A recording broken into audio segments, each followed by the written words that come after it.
वाणी श्री हुजूर स्वामी जी महाराज। सद्गुरु कहे करो तुम सोई, मन के कहे चलो मत कोई। यह भोमे गोते दिलवावे, सद्गुरु से बेमुख करवावे। हम सभी मन के अधीन हैं। हमारे और परमात्मा के बीच अगर कोई पर्दा है तो मन का है। खंड ब्रह्मांड ब्रह्मा परमेश्वर स्वयं परमेश्वर हमारे अंदर हैं। कहते हैं आँखों के पीछे पर्दा लगाकर हमें बाहर निकाला हुआ है। यदि हमें कोई पूरा गुरु मिले, वह ऊपर जाने का भेद दे दे, हम मेहनत करके ऊपर चढ़ जाएं, तब हमें विश्वास आ जाए। अब कई डॉक्टर यह प्रश्न कर सकते हैं कि हमने हजारों लाखों मुर्दे चीरे हैं, लेकिन हमने उनके अंदर कोई खंड ब्रह्मांड नहीं देखा। ठीक है, वह स्थूल जड़ नहीं है, वह मन के पर्दे के पीछे है। अंदर जाओ, ऊपर चढ़ो, मन को स्थिर करो। सद्गुरु जो हुक्म देता है उससे इनकार क्यों? जो इनकार है वह मन की रुकावट है, मन की आदत है। वह कैद होना पसंद नहीं करता, वह चाहता है सारी दुनिया इसके अधीन हो। जब तक हम अपनी आत्मा को उस हुक्म या शब्द के साथ नहीं लगाते, हमें समझ नहीं आती। जपजी साहिब में आप रोज़ पढ़ते हो, हुक्मी होवन आकार हुक्म न काइया जाई, हुक्मी होवन जिय हुक्म मिले बड़ी आई। इसी प्रकार यह सारी लाइन हुक्म की प्रशंसा करती हैं। स्कूल के बच्चों की किताब में एक कहानी आती है। एक रेल की लाइन के पास कांटा ठीक करने वाला नौकर था। उसके दो बच्चे रेलवे लाइन पर खेल रहे थे। उधर से गाड़ी का सिग्नल हो गया। अब जो बच्चों को तोड़कर बचाता है तो हजारों आदमी गाड़ी के गिर जाने से मर जाते हैं। बच्चों को हुक्म दिया लेट जाओ। उसमें से एक बच्चा तुरंत लेट गया। दूसरा कहता है क्यों लेटूं? इतने में गाड़ी आ गई। जो लेट गया वह बच गया, जो कहता था क्यों लेटूं वह कट गया। जिसने बाप का हुक्म माना वह बच गया। इसी प्रकार सद्गुरु का हुक्म ऐब और पाप से बचाता है। अगर पूछें यह बात मुझे क्यों कही, यहाँ क्यों कहने की गुंजाइश नहीं है। मन हमें नरकों में ले जाता है, निंदा चुगली करवाता है, ऐब पाप में ले जाता है। यह हमारा शत्रु है। जो शत्रु का कहना माने, शत्रु उसे कभी नहीं छोड़ता। कभी बेटे बेटियों का प्यार, कभी विषयों विकारों, अच्छे अच्छे भोजन का स्वाद, कभी दौलत का मोह, हमें यह मिले वह मिले की इच्छा बनाए रखता है। मन हमें अंदर नहीं जाने देता। मन कैद होना पसंद नहीं करता। मन दुनिया को अपने अधीन रखना पसंद करता है। दुनिया में हमारा कोई दुश्मन नहीं। हम सभी एक बाप अकाल पुरुष के बेटे हैं। सभी हमारे भाई हैं। अगर कोई दुश्मन है तो मन है। धर्म और जाति में लड़ाई कौन करवाता है? मन। मन विषयों विकारों का आशिक है। मन 5 तत्वों के सतोगुणी अंश से पैदा हुआ है। हर एक चीज़ अपने असल की ओर जाती है, इसलिए मन विषयों विकारों का आशिक है। मन हवा, मिट्टी, पानी, आग, आकाश 5 तत्वों से बना है, इसलिए यह अपने असल की ओर जाता है। मन ने बड़े बड़े ऋषियों मुनियों को भटकाकर मारा है। श्रृंगी ऋषि ने 88,000 वर्ष तप किया, दुनिया छोड़ दी, अनाज छोड़ दिया। वृक्षों के पत्तों को, फल फूलों को खाकर जंगल में उम्र बिताई। राजा दशरथ की भेजी हुई औरतों ने लाकर यज्ञ करवा लिया। विश्वामित्र रामचंद्र जी के गुरु थे, वह मेनका पर मोहित हो गए और शकुंतला पैदा हो गई। यह शकुंतला नाटक जो आप स्टेज पर देखते हैं उसी की नकल है। पराशर जी सारी उम्र योग अभ्यास में रहे, पूर्ण योगी होकर घर को वापस आ रहे थे। रास्ते में एक नदी पड़ती थी। जब वहाँ आए, मल्लाह को कहा मुझे पार उतार दो। मल्लाह ने कहा हम रोटी खा लें। फिर आपको पार उतार देंगे। कहने लगे, धूप ज़्यादा होने लगी है, मैं श्राप दूंगा। अब जो काम माँ बाप करते हैं, लड़के लड़कियां उसे आसानी से कर लेते हैं। उसकी एक जवान लड़की थी, उसने कहा, पिताजी मैं पार कर देती हूँ। यह कहकर उसने बांस लिया, रस्सी खोली और कहा, आओ महात्मा जी। अब सारी उम्र जंगलों में रहे, औरत की शक्ल तक नहीं देखी थी। सुंदर रूप देखकर मन चलायमान हो गया, अपना बुरा विचार प्रकट किया।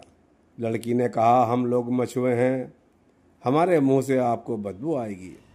कहने लगा, तू योजन गंधारी हो जा, तेरे मुंह से 4-4 मील तक सुगंधी आया करेगी। अब देखो, वह अपने योग को भ्रष्ट करता है, मन को नहीं रोकता। लड़की ने कहा, यह सूर्य देवता देखता है कि हम बुरा कर्म करने लगे हैं, यह हमारी गवाही देगा। चुल्लू भर पानी फेंककर अंधकार कर दिया। अब योग को खराब करता है, मन को नहीं रोकता। लड़की फिर कहने लगी, यह जल वरुण देवता है, यह देखता है। उसे कहने लगा, जा बरेती हो जा। रेत हो गई। फिर वही लड़की जाकर पांडवों की मां बनी। नारद सभी भक्तों का सर्वगुणी भक्त कहलाता था। जब राजकन्या ने स्वयंवर रचा तो विष्णु भगवान को जाकर कहने लगा, मुझे सुंदर सा मुंह दो। भगवान ने बंदर का मुंह दे दिया। जब वह लड़की आगे आए, खुशी खुशी आगे को मुंह करके बैठ जाए, भला बंदर के गले में माला कौन पहनाए। कन्या आगे निकल जाए, नारद फिर उठकर आगे जाकर खड़ा हो जाए। किसी ने कहा, हे तुम उछलते क्यों फिर रहे हो, जरा अपना मुंह तो पानी में जाकर देखो। जब देखा तो क्रोध में आ गया कि मैं तुझे विष्णु को सांप दूंगा। भगवान ने कहा, बड़ी खुशी से, क्योंकि मैं नहीं चाहता था कि मेरा भक्त गिरे, इसलिए मन बड़ी जबरदस्त ताकत है, वाणी में आती है। सनकादिक नारद मुनि सेखा, तिन भी तन में नहीं परेखा। ब्रह्मा के 4 बेटे सनक, सनातन, सनत कुमार और शेषनाग थे। ऋषि मुनि सारे मन के दायरे में रहे। मन छोटा काल है। काल भगवान ने हर एक आदमी के साथ अपना एजेंट मन रखा है, और मन का ठेका क्या है कि कोई जीव मुक्ति न पा सके। समझे, मन उसके काम का एजेंट है। आप कहीं जाएं, मन एक ऐसा भूत है, इस दुनिया में साथ है। अगर हम तुरिया पद में जाएं, वहाँ भी साथ है। ब्रह्म पार ब्रह्म में भी साथ है। ब्रह्म भी मन की एक उत्तम अवस्था है। जब पार ब्रह्म में जाओ, सूक्ष्म स्थूल कारण, तीनों शरीर, 5 तत्व, 25 प्रकृतियाँ, माया के सारे पर्दे उतर जाते हैं। तब इसको होश आती है, ओहो मैं तो आत्मा हूँ। आत्मा अकर्मण्य, अकर्ता, अभोक्ता है। एक सत्संगी, हुजूर मन को सजा क्यों नहीं मिलती। महाराज जी, मन को सजा कौन दे। जिस काल और माया ने आपको कैद किया है, उसी का वजीर है। मन को दंड देने का यही तरीका है कि मन को शब्द की लज्जत दो। इस दुनिया में हमारा कोई शत्रु नहीं है। यदि शत्रु है तो मन। यह न हमको अंदर जाने देता है, न भक्ति करने देता है, न नेक कामों की ओर जाने देता है। मन ही स्त्रियों में फंसाता है, मन ही बेटे बेटियों की मोहब्बत में फंसाता है, मन ही दुनिया की दौलत में फंसाता है। जो कुछ यह काम क्रोध है, यह सब मन का खेल है। मैंने आगे भी अर्ज की थी, यहाँ उल्टा राज है। इंद्रियां विषय विकारों के वश में है, मन इंद्रियों के वश में है, बुद्धि मन के वश में है। बुद्धि के वश आत्मा है, अर्थात बादशाह वजीर के वश और वजीर कुलियों के वश में है। चाहिए क्या था कि आत्मा के वश होती बुद्धि, बुद्धि के वश होता मन, मन के वश होती इंद्रियां, फिर दुनिया में कोई दुख नहीं। भागवत में एक कथा है कि एक ऋषि ने बड़ा जबरदस्त तप किया। इंद्र देवता को डर लग गया, कहीं यह मेरा तखत न ले ले। इंद्र देवता एक शिकारी का रूप धार कर तीर कमान लेकर आ गया। कहने लगा, मुझे आगे कुछ काम है, आप मेरी यह चीज़ रख लो, मैं लौटते हुए ले जाऊंगा। ऋषि ने कहा, यह जानवर मारने वाली चीज़ है, मैं इसको देखना पसंद नहीं करता। तुम कहते हो रख जाओ। फिर कहने लगा, यदि आप आज्ञा दें तो आपके मकान के साथ बाहर रख देता हूँ। ऋषि नम्र दिल होते हैं। उसने कहा, मकान के बाहर एक तरफ रख दो। जब ऋषि भजन से उठते उसको देखते। एक दिन दिल में ख्याल आया, देखें तो यह कैसे चलाया जाता है। आहिस्ता आहिस्ता ऋषि शिकारी बन गया। जिस चीज को वह नफरत करता था, प्यार करने लगा। जरा सा मन को ढीला छोड़ो, मन विषयों विकारों का आशिक हो जाता है। मन की फौज क्या है? इंद्रियां। हर एक इंद्री अपने अपने भोगों को और खींचती है। इंद्रियां भोगों में डालकर मनुष्य की मिट्टी खराब करती है, भक्ति नाश करती है। बड़े बड़े मारे गए, हम किस पानी में हैं। कहते हैं, जब तक पूरा सद्गुरु न मिले मन बस में नहीं आता। लेकिन जब यह सद्गुरु के कहने पर न चले तो सद्गुरु क्या करे। सद्गुरु को सभी देखते हैं, लेकिन जो दवा सद्गुरु देते हैं वह हम नहीं खाते। अगर हम दवा न खाएं और कहें कि कैसे डॉक्टर हो, मेरी बीमारी दूर नहीं हुई, तो डॉक्टर का क्या दोष। सद्गुरु हमें नाम देते हैं और कहते हैं, चलो अंदर ऊपर चढ़ो और अपनी रूह को नाम के साथ जोड़ दो। मन को बस में करने की कोई और दवा दुनिया में नहीं है। अगर है तो केवल नाम है। करोड़ों यज्ञ तप तीर्थ मूर्ति पूजा कर लो, मन बस में नहीं आता।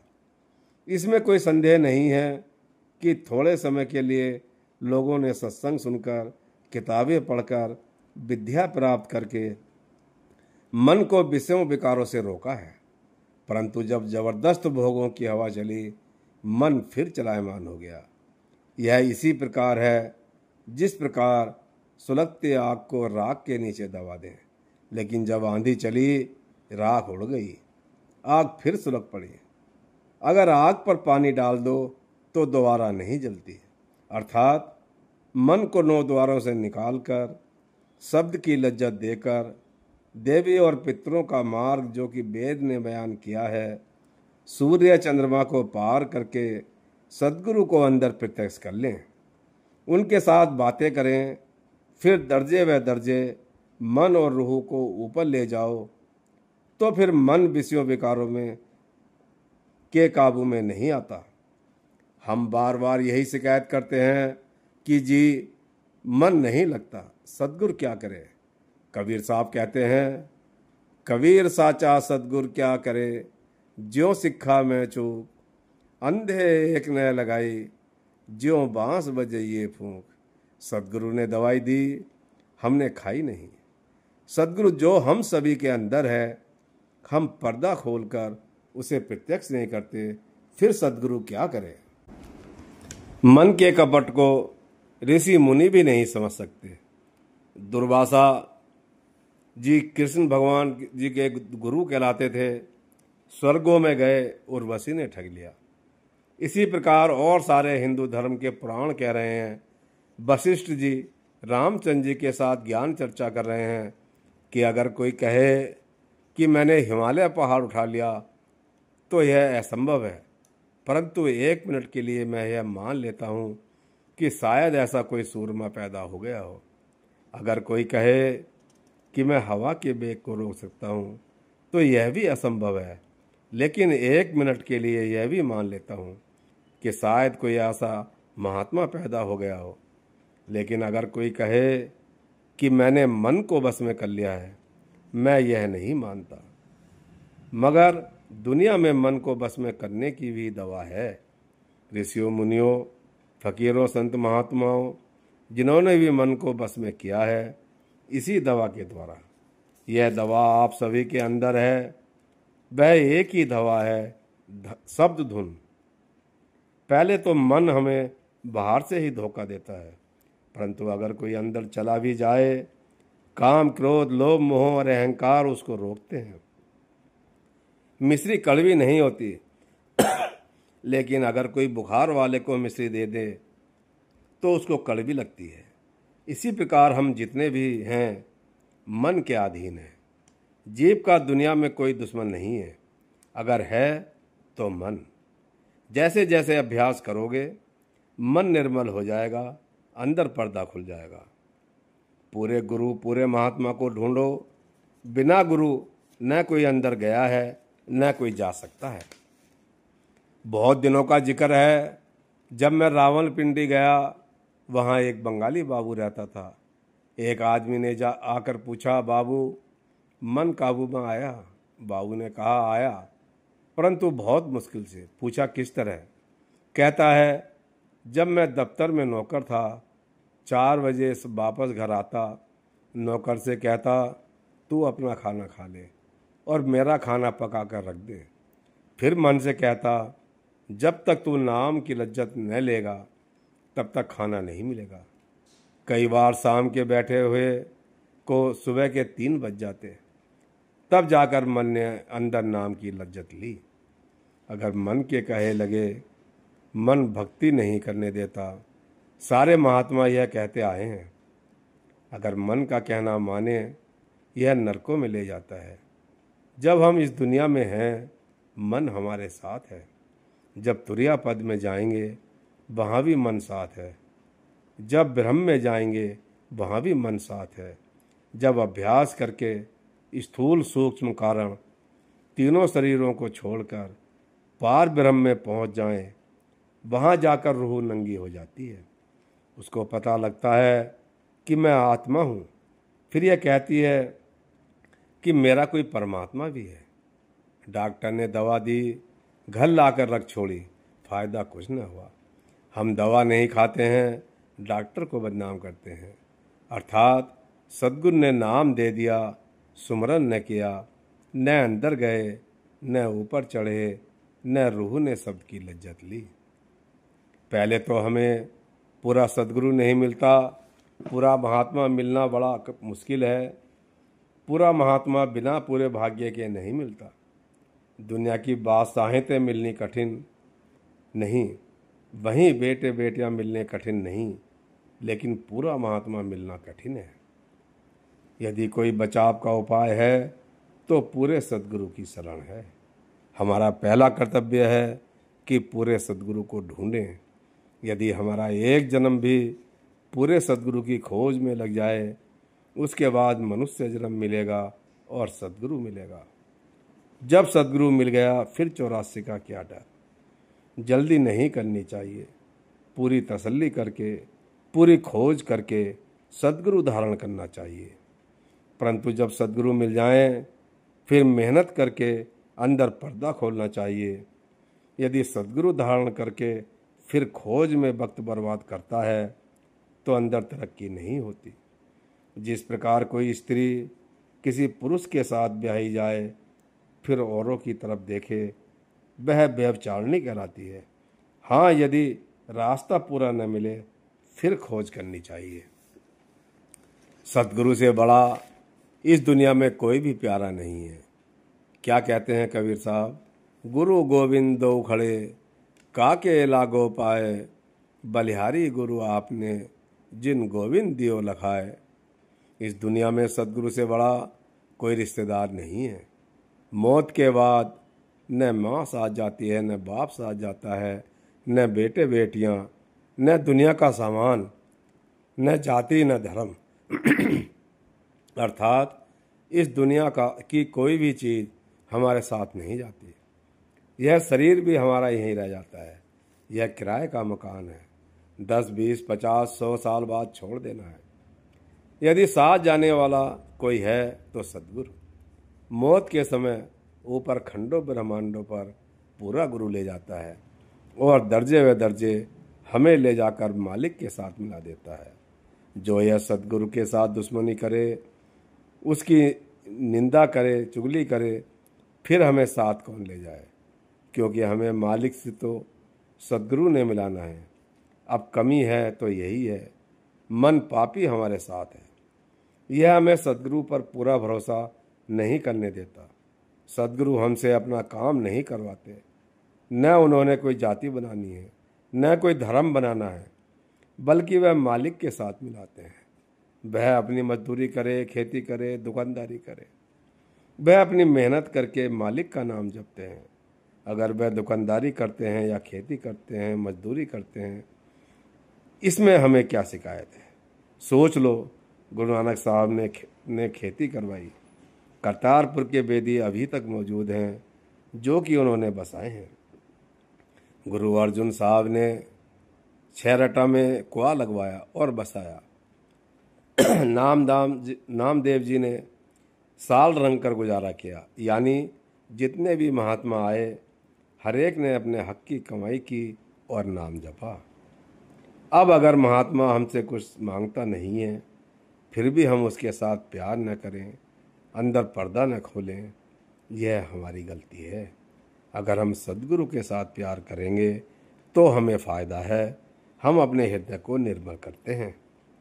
अब कहते हैं, सद्गुरु के साथ प्यार किया, रूहानी मंजिलों पर चली गई, अंदर पर्दा खुल गया। जब रूह ने सद्गुरु के साथ प्यार किया, नाम की कमाई की, शब्द की लज्जत ली, रूह जन्म मरण के बंधन से रहित हो गई, सद्गुरु कृपा करे तो हम सद्गुरु को पहचान सकते हैं। अगर कोई अंधा कहे कि आंखों वाले को पकड़ूं तो नहीं पकड़ सकता। संत ही दया करके अपनी पहचान करवाएं तो करवा सकते हैं। जब तक यह तीनों गुणों से पार अर्थात तुर्या पद ब्रह्म पार ब्रह्म को पार करके ऊपर न आए, तब तक वह गुरु को नहीं समझ सकता। कृष्ण भगवान भी कहते हैं, त्रे गुण विषया वेदा निस्त्रे गुण बहुते अर्जन। जो वेद हैं तीनों गुणों की हद में है, वह मालिक चौथे गुण में रहता है। जब महात्मा ऊपर की अवस्था में जाते हैं तो साफ साफ कह देते हैं, सद्गुरु ने जाना है सचखंड अनामी। ये लोग काल के दायरे में रहें और जो संत समात्मा आते हैं उस परमात्मा के भेजे हुए आते हैं। इसलिए हमें चाहिए कि सद्गुरु की शरण में जाएं, सद्गुरु के साथ प्यार करें। एक जीव को नाम की लज्जत आ जाए, वह चाहता है सारा जहान नाम में लग जाए। फिर वह सारे परिवार को नाम दिलवा देता है। ऊंचे से ऊंचा सबसे अंत में स्वामी पद है। सारे महात्मा स्वामी स्वामी पुकारते आए हैं।